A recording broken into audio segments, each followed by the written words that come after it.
of land that Israel holds. It will not be done. I want peace. I live in Israel. I serve in the army. My son serves in the army. I want peace as much as anyone wants peace. But I'm not a fool. You don't want peace. You want Israel to give up the West Bank. That's what you insist upon because of Palestine. And you want us to go back to the 1967 boundaries, and then you will then you will be talking about the UN call for the right of the refugees to go back to Jaffa and Haifa. Therefore, I can assure that had I been the Prime Minister, you would not be sitting in the Sinai. A mistake was made. It will not be done again. Yes, sir. Hi, my name is Mahmoud, and I'm a Palestinian, and I work in my doctorate at Georgetown University. Yes. A few minutes ago, you were saying that people like me are the real danger for Israel. And what I'm saying... No. You are here. You are no danger. I'm there. I'm temporarily here. You mean Israel lets you back? In occupied Palestine. It's a pity. That's a pity. The question is, yes. You have been for the last hour or so making God as Israel's God, a real estate agent. Yes. And if every government on this earth that will start reshaping history according to biblical premises, not according to legal terms that we all abide by international law here, you are then you come from New York. I mean, I don't see any business for you to go and live in Palestine.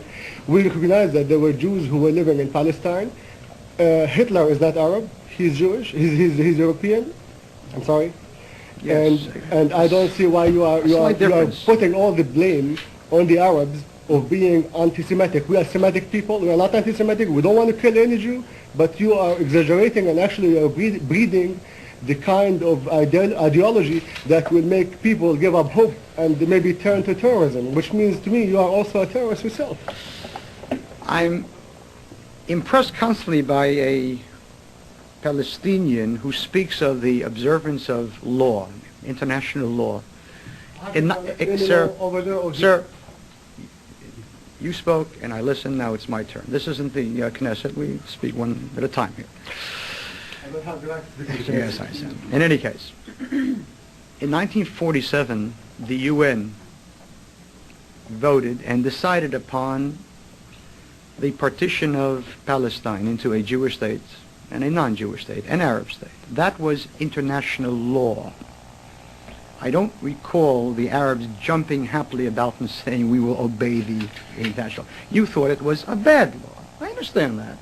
But when you don't want to follow law, you don't follow law. That's the first thing. Secondly, you're talking about you don't want to kill Jews. Of course not. In the 1920s, you didn't kill Jews. In the 1930s, you didn't kill Jews. The Mufti did not call for the killing of Jews. Between 1936 and 1938, 510 Jews were not murdered. In 1947 and 48, 6,000 Jews were not killed in a war that you began. Not you personally, but the people that you, of course, back. Your father, perhaps. I don't know. So therefore, I'm not impressed in the slightest at your sudden call for peace. If you want peace, fine. Let's sign a peace treaty at the present boundaries, and I'll be happy to give the first check to the UAA, United Arab Appeal, to create a Palestine state in Jordan. I don't trust you. I don't believe you. And as an attorney, I can tell you that the presumption on your part is not one of innocence, but of guilt. And I don't have to make the steps of compromise.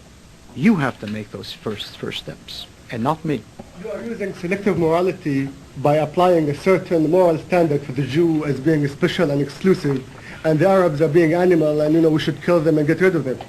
And at the same time, you expect us to be so gentlemen and so nice to tell you, sir, okay, we're going to leave, and here is a piece I don't expect anything of you.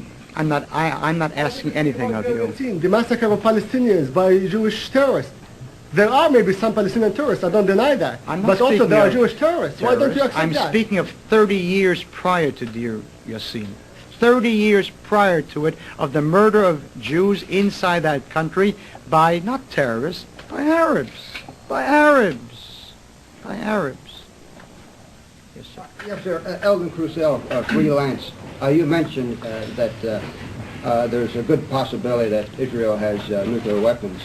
I was It's wondering, a good possibility. It has. It has. All right. Yes. Well, what do you think will happen to this young man recently who discussed this in public, I believe, for the press, that Israel probably had nuclear weapons?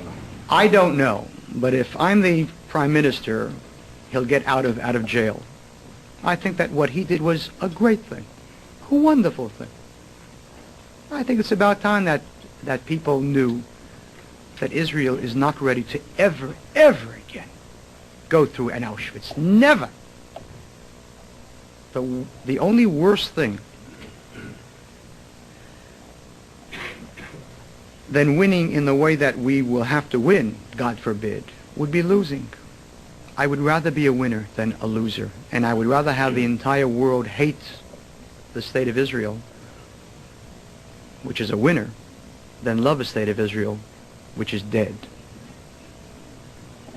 Yes, sir. Rabbi, I'm interested in your theology.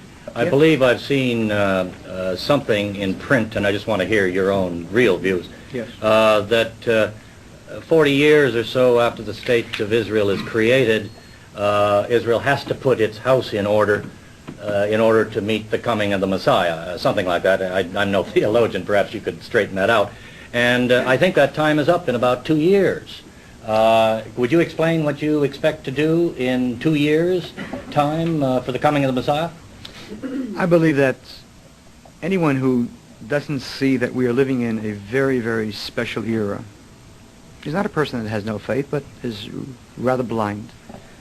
The concept of 40 years is based upon a concept in the Talmud that in both of the previous two Jewish states, and there were two previous Jewish states, there was never an Arab state. In the previous two Jewish states, in the first temple and the second temple, there was a grace period given of 40 years, a final, perhaps desperate hope on the part of God that the Jews would come back and return to a Jewish law. I simply stated that it might be possible that since certainly the state of Israel was not given to the Jews because of their merits, we certainly are not better Jews than our grandparents were, that perhaps there might be now too a grace period of 40 years given. This isn't something which is a fact. I simply threw that out as a possibility. It's a pious hope. Well, it's not only a pious hope, because in Jewish law the Messianic era can come in one of two ways. One, swiftly and beautifully, or first with prior awful tragedies. So I'm not so sure how it will come. And even I think that you're raising that question gives me an opportunity to point out that I'm not a politician. I'm a rabbi who's in politics. There's a great difference. And I believe that if a Jew doesn't believe that there is a divine destiny, then I would say that logically there is no hope for Israel. Because in the end, certainly the Arabs will have nuclear weapons. And in the end, the Arabs will have far, far greater weapons than Israel. What I speak about is a practical Jew, and yet one who has faith in a divine destiny. That is Judaism. Yes, sir. Jim Tucker, freelance.